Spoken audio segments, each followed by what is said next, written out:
예수께서 침례를 받으시고 곧 물에서 올라오실새 하늘이 열리고 하나님의 성령이 비둘기같이 내려 자기 위에 임하심을 보시더니 소리가 있어 말씀하시되 이는 내 사랑하는 아들이요 내 기뻐하는 자라 하시니라. 아멘.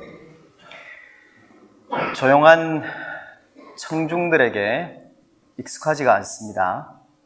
제가 설교할 때쯤이 되면 원래 문을 열고 누가 들어오셔야 되고 전화벨이 울려야 되고 저한테 시비 거는 사람도 있고 그런 곳에서 늘 설교하다가 조용한 청중들에게 설교하다 하는 이런 것들은 상당히 좀 불편해요.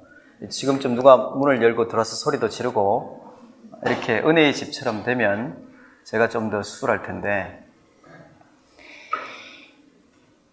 아무튼 성도 여러분들이 오늘의 본문의 말씀을 어떻게 읽으시든 신학자들에 의하면 오늘 본문은 예수님께서 이스라엘의 왕으로 하나님의 아들로 공식적으로 등극하시는 장면입니다. 성령이 비둘기같이 그분 위에 내리는데 그것은 마치 그분의 대관, 왕관과 같고 칙령이 선포가 되는데 이는 내 사랑하는 아들이요. 누가 인정을 해줍니까? 하나님께서 인정해 주시죠. 한 나라의 왕이 인정하는 것도 아니라 하늘의 모든 왕들의 왕이신 하나님께서 공식적으로 예수님을 후계자로 이스라엘의 왕으로 하나님의 아들로 대관식을 거행하는 장면이에요. 그거는 객관적으로 오늘의 본문의 말씀을 읽을 때 그렇게 해석할 수 있고요. 오늘 저는 이 본문의 말씀을 좀 더 주관적으로 subjective하게 오늘의 본문의 말씀을 좀 볼까 합니다. 그것이 핵심이니까 그 관점을 머리에 염두에 두시고 오늘의 말씀을 들으시면 되겠습니다. 1998년 거의 16년 전에 제가 신학대학원을 졸업했습니다. 신학대학원을 나서면서 문제가 하나 있었습니다. 제가 공부한 그 분야는 Master of Divinity예요. 목회학 석사, 목회학을 공부하죠. 목사가 되는 과정이에요. 목회학 석사를 공부하긴 했는데 목회가 무엇인지, 목사가 된다는 것이 무엇인지 아무도 제대로 안 가르쳐 준 것인지, 가르쳐 주긴 가르쳐 주었는데 제가 못 배운 것인지, 신학교 문을 났을 때 목회가 뭔지, 목사가 된다는 것이 무엇인지 모르고 문을 났었습니다. 그때는 제가 그 사실을 모르고 있다는 사실조차도 몰랐습니다. 신약신학, 구약신학, 조직신학, 교회사, 성경해석학, 헬라어, 히브리어 배우기는 열심히 배우고 한 교회에서 전도사 생활도 3년을 했는데 신학교를 나설 때 목사가 무엇인지, 목사가 된다는 것이 무엇인지를 몰랐습니다. 물론 설교도 하고 수련회도 하고 제자훈련도 하고 새벽 기도도 하고 금요 기도회도 하고 수요 기도도 하고 열심히 하며 손가락을 아무리 꼽아봐도 별로 빼먹은 것이 없는데 목사가 된다는 것이 무엇인지를 제대로 배운 적이 없는 겁니다. 마치 의사가 되긴 되었는데 환자가 환자로 보이지 않고 돈으로 보이고 비즈니스로 보이는 의사처럼 선생님이 되긴 되었는데 학교 학생들이 학생으로 안 보이고 내가 안전하게 잘리지 않는 긴 직업으로 보이는 그런 선생님들처럼 제가 목사가 되긴 되었는데 그저 교회 열심히 해서 성도가 불고 교회가 부흥하고 기도하고 예배하고 열심히 모이면 목사가 되는 걸로 그렇게 생각했습니다. 그때만 해도 강남의 대형교회에 전도사 생활을 하고 있어서 이렇게 쭉 가다가 한 5, 600명 되는 교회에 낙하산으로 훌쩍 뛰어서 담임 목사 하다가 교회 숫자가 좀 늘고 목사님 소리 듣다가 그렇게 은퇴하면 되는구나, 그렇게 생각했던 것 같습니다.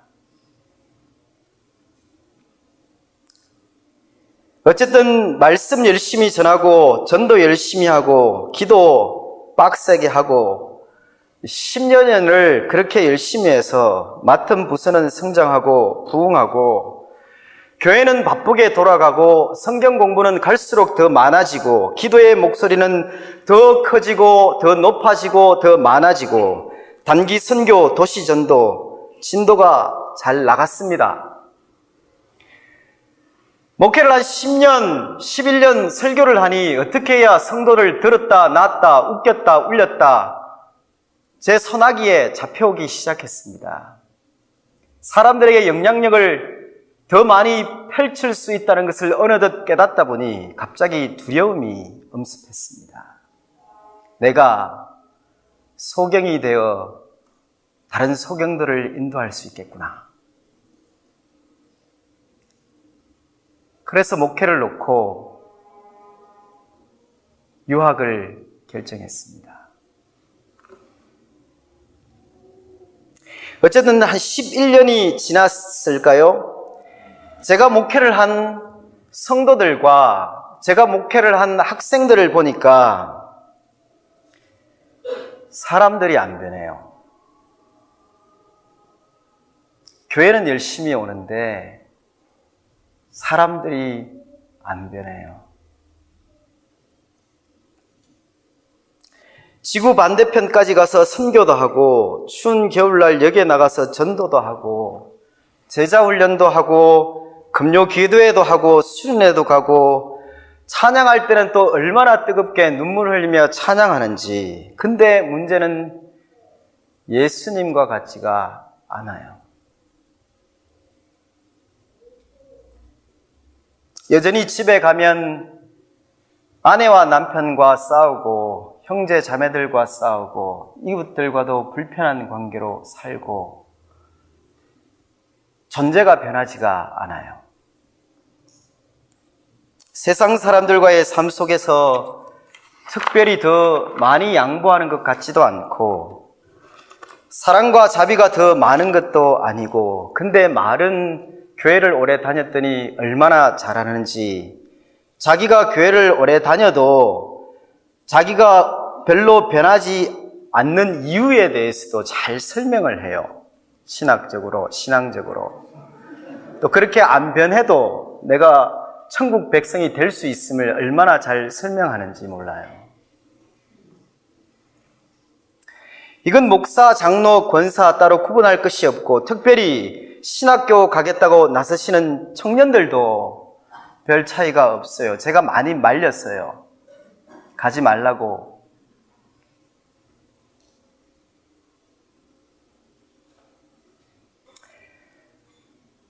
너를 보니까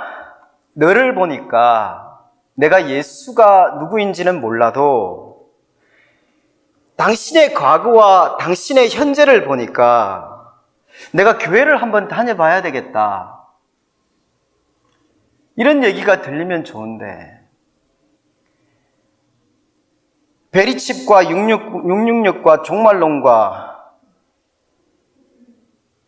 이런 지식으로 사람들을 협박하고 윽박질러서 자꾸 교회에 데려오려고 해요. 예수 믿은 지 얼마 되지 않아서 그렇다 그러면 괜찮은데 이미 20년, 30년이 되어도 그래요. 저는 지금 오늘 그리스도인들이 세상 사람들과 견주어 특별히 더 잘 못한다 그 말씀을 드리는 것이 아니에요. 그리고 오늘 기독교인들의 도덕에 대해, 교양에 대해서 제가 말씀을 드리고 싶은 것도 아니에요. 저는 목사로서 누가 맞다, 틀리다 누가 옳고 그른 것에 대해서 그 말을 하려고 목사로 부르심을 받은 것이 아니고 하나님의 복음, 십자가의 복음을 전하기 위해서 부르심을 받은 거기 때문에 도덕과 윤리가 제 1차적인 관심은 아니에요.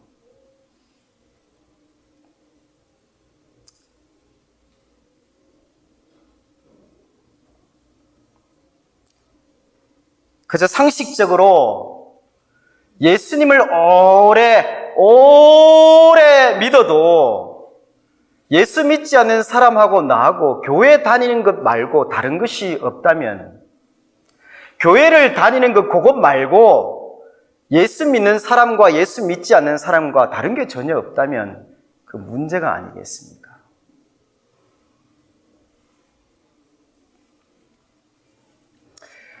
세상 밖에 있는 사람들이 지금은 모르겠습니다. 오늘 커눅스가 하는지 아는지 모르겠는데 야구를 보든 하키를 보든 그들이 거기 앉아 있는 것하고 우리가 여기서 하나님을 예배 드리는 것하고 이것만 다르다면,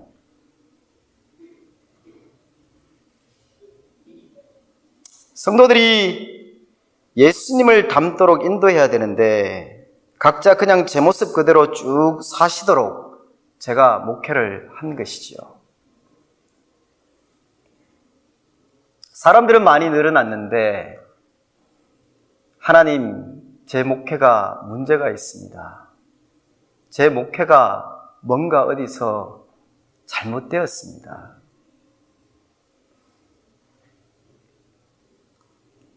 성경 한 구절 보시겠습니까? 다 같이 읽겠습니다. 시작.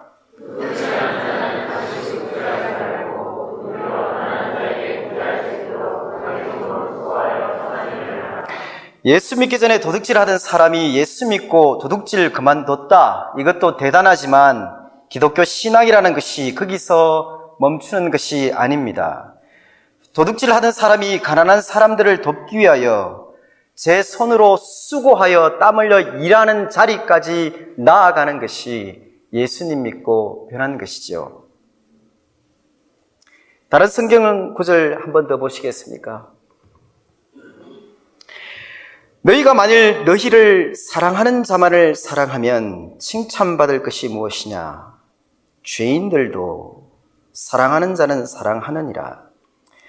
너희가 만일 선대하는 자만을 선대하면 칭찬받을 것이 무엇이냐? 죄인들도 이렇게 하느니라. 너희가 받기를 바라고 사람들에게 구워주면 칭찬받을 것이 무엇이냐? 죄인들도 그만큼 받고자 하여 죄인에게 구워주느니라. 오직 너희는 원수를 사랑하고 선대하며 아무것도 바라지 말고 구워주라.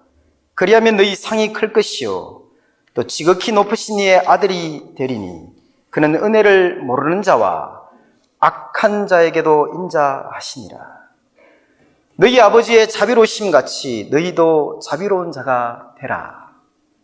주님께서 이 말씀을 12 제자들에게만 하신 말씀이 아닙니다. 그러면 예수님을 많이 따르는 다른 제자들에게만 말씀하냐? 그렇지도 않습니다. 예수님을 따르는 모든 자들에게 주님이 이 말씀을 하셨습니다.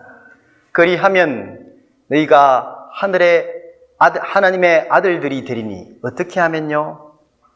그 앞에 있는 거 다요.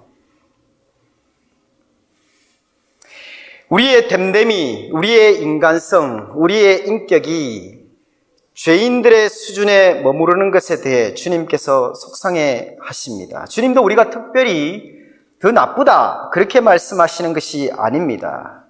그저 우리 수준이 우리가 흔히 욕하는 죄인들, 당시의 세리와 창기들, 이방인들의 인격의 수준에 머물러 있음에 대해서 안타까워 하시는 것이지요.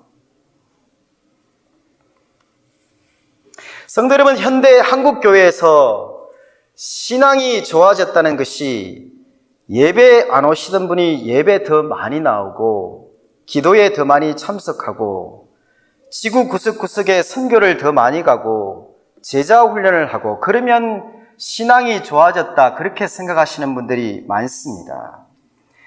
학생부 찬양팀에 함께 안 하던 아이가 찬양팀에서 섬기면 야, 애가 변했다 그럽니다. 안 하는 것보다 하는 것이 훨씬 낫지요. 또 그러다가 예수님 잘 믿게 되기도 하지요. 하지만 성경에 의하면 지금 내가 발붙이고 사는 그 자리, 학교에서, 직장에서, 가정에서 주님의 말씀대로 세상에 빛이 되어야 되는데, 세상에 나가서 뭔가를 해야 되는데, 뭘 하더라도 세상에 나가서 빛이 되어야 되는데, 그리스도인들이 세상으로 나가지는 않고 교회에서 너무 몸을 풀어가지고 세상에 나가서 경기를 뛰어야 되는데 교회에서 몸을 너무 풀어가지고 세상에서 나가서 할 힘이 없어요. 갈 시간도 없고. 주님께서는 한 번도 우리에게 너희는 교회의 빛이다 그렇게 말씀하신 적이 없습니다. 어두운 세상 가운데서 세상의 빛이다 그렇게 말씀하셨죠.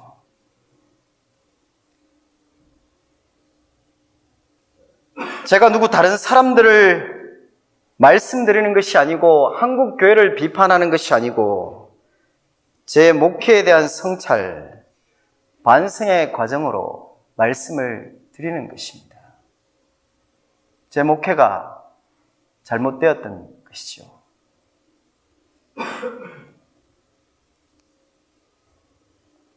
제가 사람들을 전도해서 그저 열심히 교회 생활하는 종교인으로 만든 것인지 실제 자기가 살아가는 삶의 자리에서 존재가 변한 거룩한 하나님의 자녀들로 인도한 것인지 문제가 많았습니다.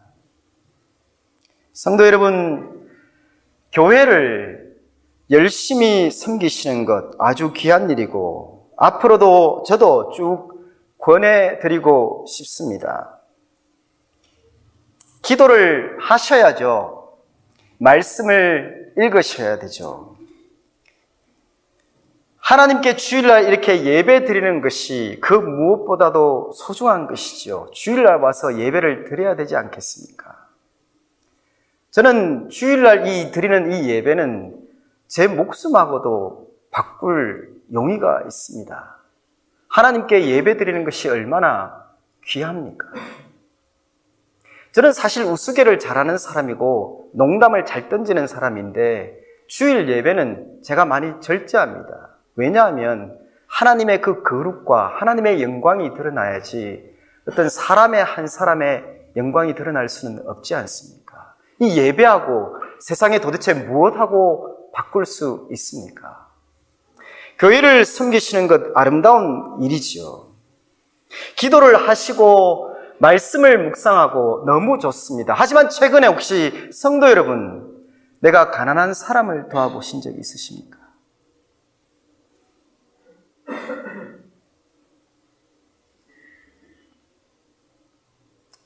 주님께서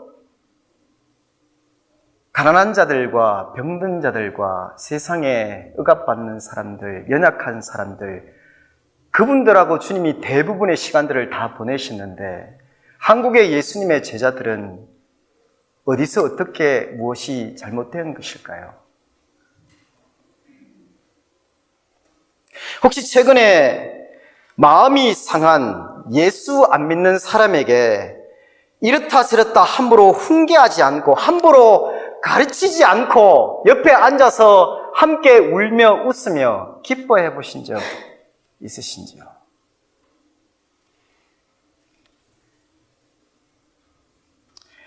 남편을 위해 사랑으로, 애정으로, 성령의 힘으로, 믿음으로 밥을 짓고 아내를 위해 사랑으로, 진실한 사랑으로 설거지를 하고 빨래도 해보고 눈 오는 날, 펑펑 쏟아지는 눈 오는 날 쓰레기도 한번 버려보신 적이 있으신지요? 사랑하는 자녀들에게 건강한 아버지, 옆집 아저씨에게 선한 이웃, 사랑스레 말 안 듣는 티네이저 아이들의 머리를 쓰다듬어주고, 여전히 믿어주고, 여전히 소망해주고, 여전히 기도해주고, 여전히 축복해주고, 잔소리도 하지만 잔소리보다는 칭찬을 더 많이 해주고, 잔소리도 하지만 잔소리보다는 축복을 더 많이 해주는,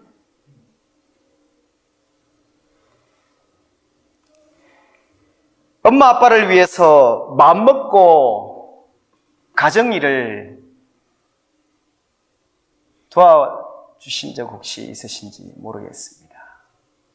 예수 믿는 청년으로서 나중에 하나님이 부르시는 그 자리에 가서 하나님이 주시는 그 일, 하나님께서 내 마음에 두신 그 소망의 일을 하기 위해서 죽도록 공부해 보신 적 혹시 있으십니까?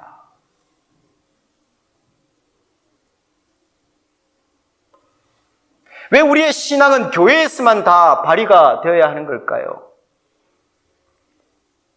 우리 데스크 앞에서 도서관에서 공부하다가 죽도록 하나님의 소명을 위해서 정말로 힘을 다해서 공부해보는 그런 일들은 왜 일어나지 않는 걸까요? 저는 우리 이 청년들 중에 전공과 관련하여 공부하다 죽는 순교자가 몇 명 나왔으면 좋겠습니다. 왜 공부하는 것이 하나님을 섬기는 일이 아니죠? 성도 여러분, 최근에 어떤 의사가 환자를 환자로 보지 않고 돈으로 보고 수술을 제 마음대로 하고 장기도 제 마음대로 떼버리는 그런 이상한 의사가 있는데 왜 그 자리에 예수 믿는 사람이 있으면 안 되죠?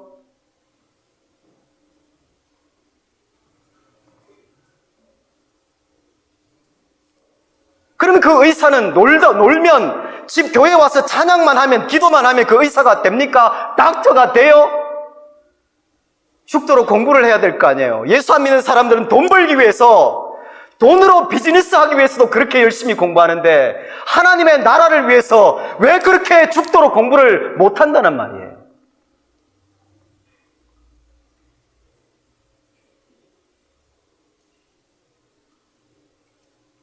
성도들을 교회에 불러 모으면 목회자는 좋죠. 금요기회대 숫자가 더 많고 주일날 숫자가 더 많으면 좋죠. 하지만 우리는 교회의 빛이 아니고 세상의 빛과 소금입니다. 내가 공부하는 그 자리, 이웃과 만나는 자리, 직장에서의 그 자리에서 빛이 되지 않는 한 내 존재가 하나님의 자녀로 변화받지 않고 그저 종교적인 일을 열심히 함으로 내가 신앙이 좋아졌다고 착각하는 한 하나님의 나라가 멉니다. 위대한 신앙의 선배들 중에 어느 누구도 이 교회에만 하나님의 나라가 임하도록 기도하신 분은 아무도 없습니다. 한치도 양보할 수 없는 하나님의 주권, 온 천지에, 온 우주에 하나님의 나라가 임해야 되지 않겠습니까?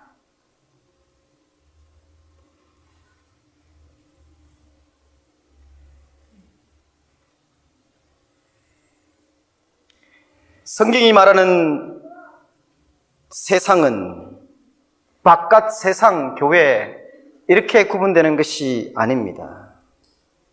하나님보다 우리가 무엇인가를 더 사랑하면, 하나님보다 무엇인가를 더 우선시하면 그것이 다 세상적이에요. 교회에서 예배를 드려도 하나님의 영광을 드리지 않고 나를 드러내면, 내가 여기 앉아서 찬양을 해도 하나님의 영광을 드러내지 않고 나를 드러내면 그 찬양이 세상적인 것이에요. 세상적인 것. 바울이 말하는 세상적인 것과 육적인 것은 하나님보다 더 높아지려고 하는 이기적인 이 마음들, 그런 것들이 세상적인 것이지 이 교회 밖이 세상적이다, 여기를 떠나라, 그렇게 바울이 말하지 않습니다.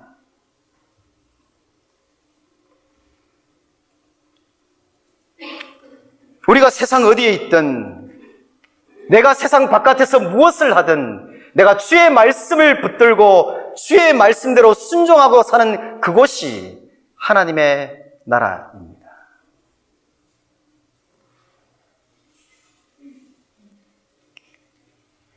결국 오늘 말씀을 드리고 싶은 내용은 존재의 변화입니다. 나의 변화입니다. 나는 내가 나라는 존재를 아이덴티파이 할 때 내 존재의 변화보다는 내가 교회에서 종교적인 일들을 얼마나 더 많이 하나 이런 걸로 파악해서는 안 됩니다. 우리가 그리스도 안에 있으면 새로운 피조물입니다. 성도 여러분 믿으십니까? 우리가 그리스도 안에 있으면 새로운 피조물입니다.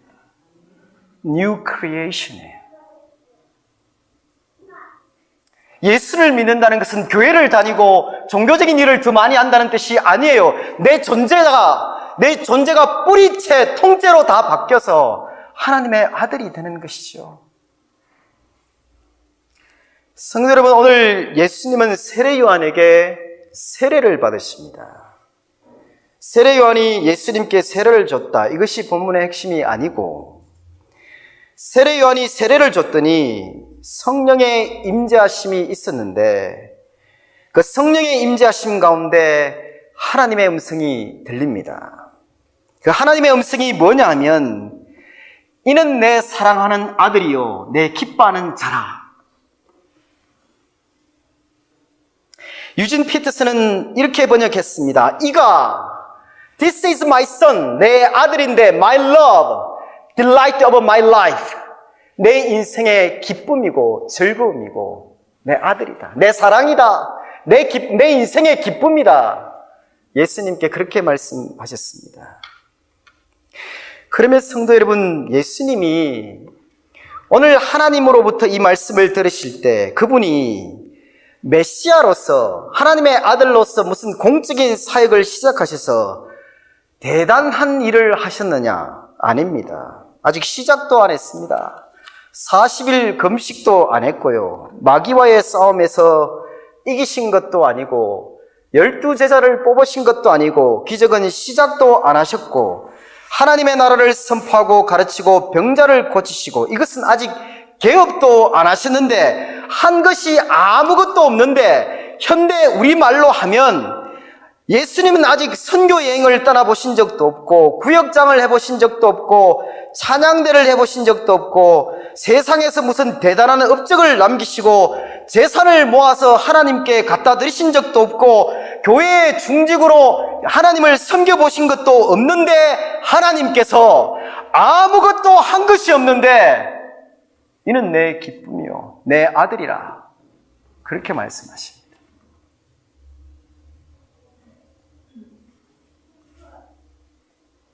하나님의 이 마음이 예수님의 공생애가 끝날 때 시작과 끝 사이에 변화가 없으십니다.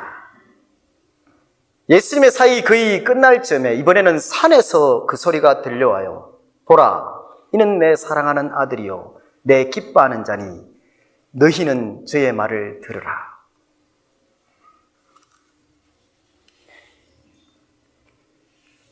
성도 여러분, 예수님은 무엇인가 뭘 많이 해서 하나님을 기쁘게 드린 것이 아니에요.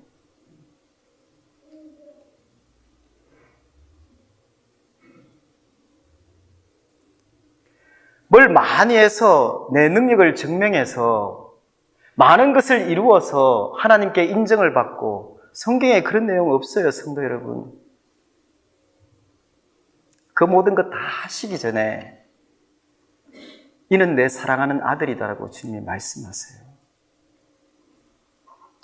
성도 여러분들도 잘 아시다시피 예수님은 오늘 본문에서 세례 요한의 세례를 받고 그 머리가 물이 마르기도 전에 성령에 의해서 광야로 몰아져 나가서 광야에서 시험을 받으세요. 시험을 받는데 마귀의 시험이 무엇이냐? 기적을 한번 멋지게 펼쳐보라는 것입니다. 먹고 사는 문제 다 내 손안에 있으니 얼마나 내 능력이 대단한가 그거 한번 증명해 보라는 것입니다. 근데 시험을 할 때 마귀가 예수님을 시험을 할 때 시험을 거는 조건이 있어요. 만약 내가 하나님의 아들이거든, 네가 만약 하나님의 아들이거든 이것도 해보고 저것도 해보라는 것이에요. 마귀의 유혹은 네가 이것을 하고 저것을 하고 일을 많이 해서 하나님의 아들로 증명해보라는 것이에요. 근데 하나님은 예수님이 아무것도 안 하셨을 때, 하나도 안 하셨을 때 벌써 예수님을 하나님의 아들로 선포하신 것이에요. 성도 여러분, 나라는 이 존재는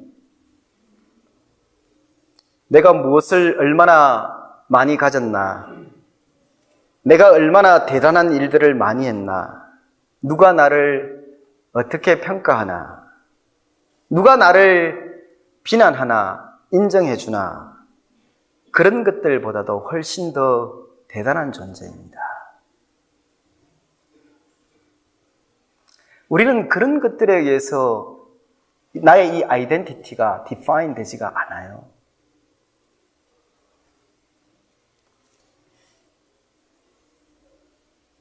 세상에서 가장 슬픈 일이 나라는 존재가 누구인가 이것을 하나님 앞에서 발견하지 못하고 끊임없이 남들과 다른 사람들과 비교하면서 내가 얼마나 소유했나, 내 얼굴이 얼마나 예쁜가, 내가 지금 어떤 일을 하고 있나, 내가 무슨 차를 지금 타고 있나, 내가 어떤 집에서 사나, 나의 타이틀, 사회적 지위와 교회에서의 직분, 이런 것들로 내 정체성을 파악하려고 하는 것이 세상에서 가장 슬픈 일입니다. 좀 지겨우시죠?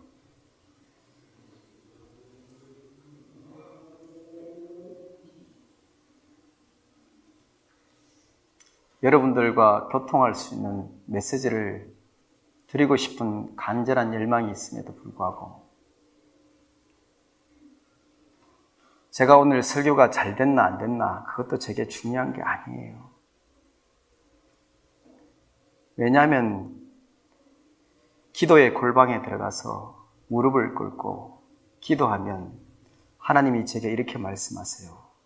너는 내 사랑하는 아들이다. 내 기뻐하는 자다.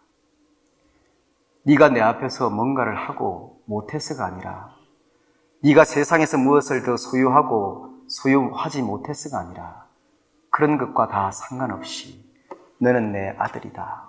내 기뻐하는 자다. 주님이 인정해 주시는데 다른 게 뭐 더 필요하나요?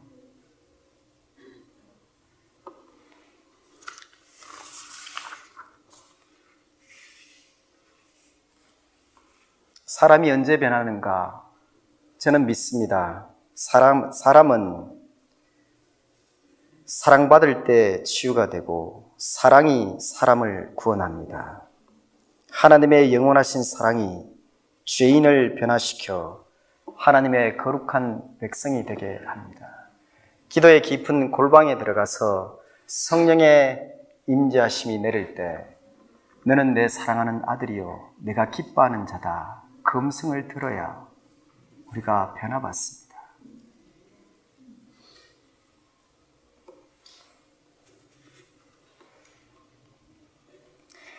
성도 여러분, 교회에서 찬양을 하시고 셀 리더를 하시고 방송팀을 하시고 댄스팀을 하시든 뭘 하시든 다 좋습니다만 그것으로 내가 누구인가 그렇게 파악하시면 안 됩니다.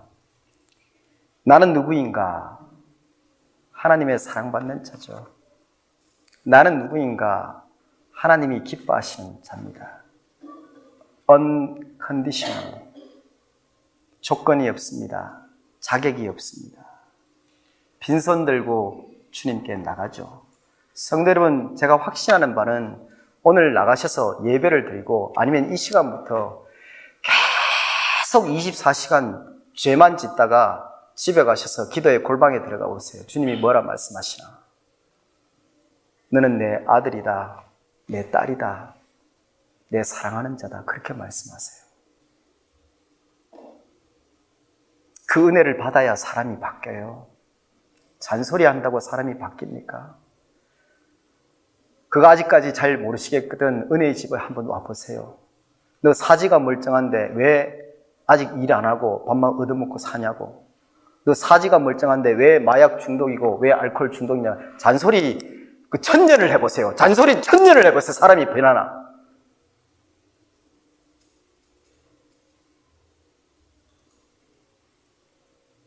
잔소리가 필요하죠.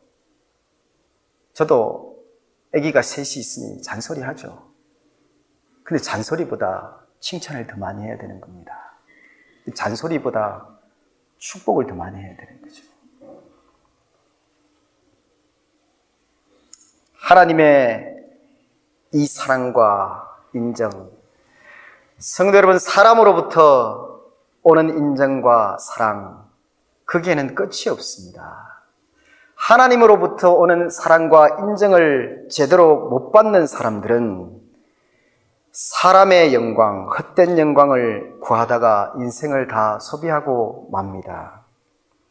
사람들로부터 영광을 받고 싶은데 못 받으니 우울하기도 하고 화가 나기도 하고 괜히 오버해서 말이 많아지기도 하고 진짜 이상하게 옷을 입기도 하고 진짜 이상하게 머리를 하기도 하고 일에 중독이 되기도 하고 돈을 많이 벌기 위해 눈이 벌게지기도 하고 높은 자리를 위해 불나방처럼 대시하기도 하고 이 모든 일들을 대놓고 촌스럽게 티나게 하시는 분이 있는가 하면 근사하게 위장해서 안 그런 척 하시며 다 하시는 교양이 있으신 분, 이 두 부류가 있습니다. 그 둘 중에 하나 결정하셔야 돼요. 내가 하나님께 인정을, 사랑을 받기로 결단하든가 밑구멍이 없는 사람들로부터 내가 영광과 인정을 받으려고 하든가. 성도 여러분, 교회는 내가 얼마나 대단한가 이걸 증명하는 곳이 아닙니다. 교회는 은혜를 모르고 악하고 천하고 이기적인 나를 아무 조건 없이 자격도 안 되고 조건도 안 되는데 그저 십자가의 보혈로 나를 씻으시며 너는 내 사랑하는 아들이라, 내 기뻐하는 자라, 아무 조건 없이 내가 어떤 집안의 사람이든 내 소유가 무엇이든 사회적 지위가 무엇이든 그저 하나님의 사랑에 거꾸러져서 내 뜻보다는 하나님의 뜻을, 내 이익보다는 이웃의 이익을, 내 욕망보다는 성령의 소욕을 쫓아 살기로 예수님이 내 인생의 주인 되심을 선포한 사람들, 그들의 모임이 교회입니다. 근데 교회에 와서 우리는 내 능력을 자랑하고 싶습니다. 내가 찬양 얼마나 잘하는지 좀 불러 보여주고 싶어요. 내가 얼마나 설교 잘하는 목사인지 그걸 증명해 보고 싶어요. 내가 얼마나 웃긴 사람인지 그걸 증명해 보이고 싶어요.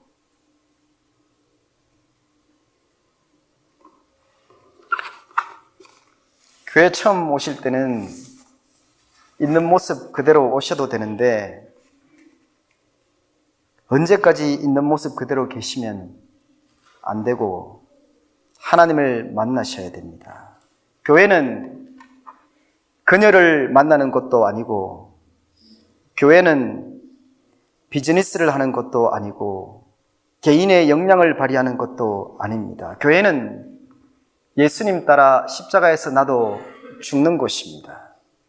근데 내가 죽을 수 있는 유일한 방법은 놀라우신 하나님의 사랑에 내가 잠기는 수밖에 없습니다.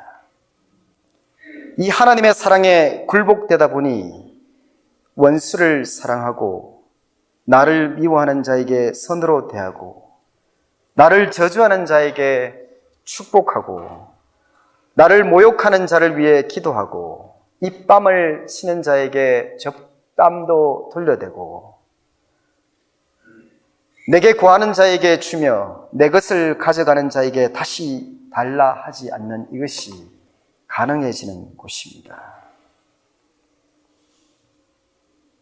성도 여러분, 예수님은 모든 사역의 시작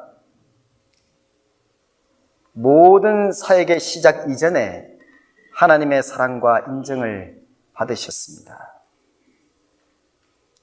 하나님으로부터 이 음성을 들었습니다.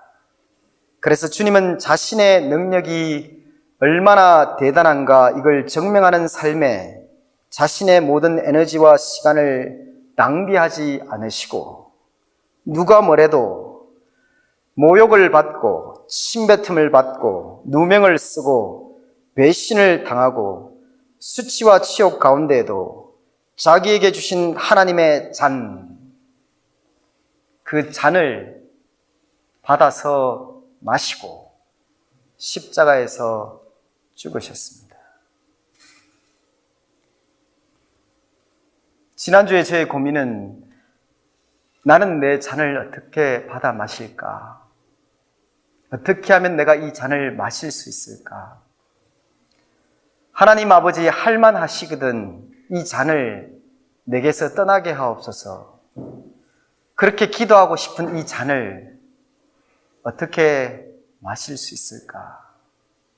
암만 생각해도 너는 내 아들이고 나의 사랑하는 자고 나의 기뻐하는 자라 하시는 하나님의 사랑에 침잠하기 전에는 내게 주신 하나님의 잔을 마실 수가 없을 것 같습니다. 성도 여러분, 마칠 때 다 됐대요. 내 주위를 둘러싼 사람들의 피드백과 말과 행동과 태도가 여러분의 인생을 결정짓지 못하게 하십시오. 성도 여러분들을 둘러싼 어떤 사람들의 비난과 칭찬이 여러분의 인생을 결정짓지 못하게 하십시오. 내가 얼마나 더 많이 가졌나, 내가 얼마나 더 많은 부귀 권세를 누리나, 내가 무슨 차를 타나, 내가 얼마나 더 넓은 평수의 집에 사나, 이것이 내 인생을 결정짓게 하지 마십시오. 우리 예수 믿는 사람들은 그것을 위해서 이 땅에 사는 사람들이 아닙니다. 몰개지 붙다가 인생 다 소비하고 가시겠습니까? 할부금 붙다가 인생 다 소비하고 가시겠습니까? 더 많이 가진다고 내가 더 나은 존재가 되었다고 성경 어디에서 그렇게 가르칩니까? 내가 더 좋은 대학 갔다고, 내가 내 인생이 잘 되었다고. 한국말로 잘 산다는 말이 얼마나 나쁜 말이에요. 잘 산다는 말이 부자 보고 잘 산대요. 그게 뭘 잘 사는 거예요. 그냥 돈이 많은 거죠. 잘 사는 사람은 주님이 주신 소명을 가지고 내게 주신 잔을 가지고 마시고 사는 사람인데, 그 잔을 마실 수 있는 유일한 사람은 하나님 앞에서 성령의 은혜로 너는 내 사랑하는 아들이라 내가 너를 기뻐하노라 하시는 음성을 듣는 자만이 이 잔을 마시고 가는 것이죠. 이민의 삶을 사시면, 우리가 남들이 그렇게 살다 보니, 먹고 사는 것이 힘들다 보니 우리도 다 오버페이스해서 남들이 가니 그저 나도 가고 그렇게 가는 것이죠. 주님은 머리 둘 것조차 없으셨는데 집이 너무 중요해요. 주님은 나귀를 타고 예루살렘에 입성하셨는데 타고 다니는 것이 우리가 너무 중요해요. 그거 위해서 공부하는 거 아니에요. 우리 왜 공부해요? 공부 열심히 해서 하나님의 나라 위해서 내 입에만 뭔가를 채우지 않고 남의 입에도 무엇인가를 채우기 위해서 공부하는 것이잖아요. 그래서 공부를 하다 죽으면 순교 아니에요. 순교.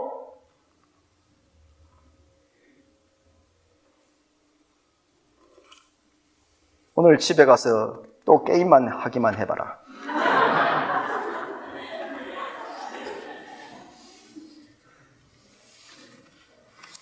학생부 여러분, 학생부 사역자로 부탁합니다. 그레이드 11쯤 되시면 스마트폰 다 포기하시고 폴드폰으로 돌아서세요. 아니면 그냥 막대기 폰으로 돌아서셔도 돼요. 하나님이 주신 귀중한 시간들, 도둑 중에 제일 나쁜 도둑이 시간 도둑이에요. 그 스마트폰은 다 카톡. 저희 집에는 11학년이 되면 스마트폰을 회수할 예정입니다. 미리 다 얘기해 놓았고, 그때 되면 불화가 있을 겁니다. 주님의 뜻으로 가는 길에는 다 고난이 있기 마련이고,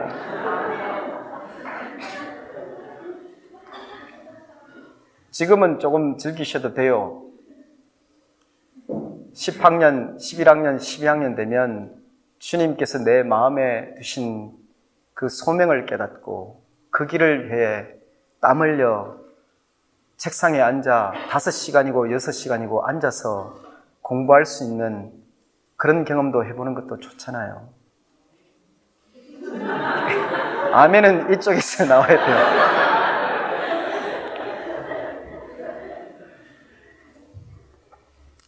비즈니스를 하시는 성도 여러분, 정직하게 성실하게 비즈니스 하시는 거 힘든 거 알아요. 남들 다 하니까 나도 하고 싶죠.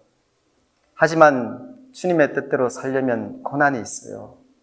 아무리 힘들어도 정직하게, 아무리 힘들어도 같이 나누어 먹으며 함께 가는 것이죠. 내 비즈니스 잘 안 돼도 하나님께서 너 잘 안 됐다 그런 말씀 하지 않으세요.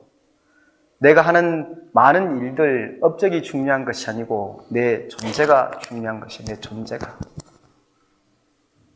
예수님 이루신 거 아무것도 없으세요. 12제자 다 도망가고 한 놈은 배신하고 십자가에서 그냥 무참히 죽으셨어요. 이루신 거 별거 없으세요. 근데 그분을 세상에서 가장 높이 하나님께서 올리세요. 함께 찬양하시겠습니다.